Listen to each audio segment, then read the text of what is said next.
Wait until you hear the reason that this 4-year-old boy is having to be airlifted off of this Carnival ship by the United States Coast Guard. So the guy in green over here is the U.S. Coast Guard. This right here is Carnival, and that guy right there is this little boy's father.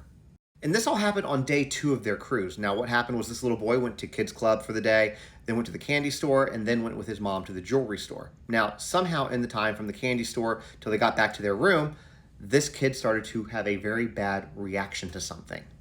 The child's pupils had become dilated. He wasn't really able to speak and wasn't really able to see. So the dad did what any dad would do, scooped him up and ran him to the medical area. Well, when he got there, it was closed. He yelled at a couple of employees like, please, we're having a medical emergency, help. And all they did was point to a phone on the wall and say, well, call 911. They did nothing else to help him. From there, they called 911, a nurse came up, and then eventually a doctor. And what the doctor said is, it appears that your son is on LSD. Now, I'm going to have this little boy's parents tonight on here for anybody who wants to follow, and that's going to be at 9 p.m. Eastern time.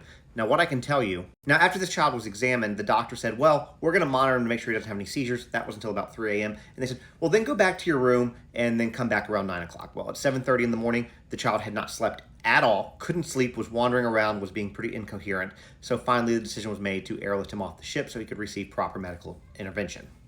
Now, there's a lot more to the story, so tune in tonight, but what I will tell you is that this lasted 60 hours for this 4-year-old child. And Carnival should be ashamed at the way that they handled this because there's, again, a lot more to this story.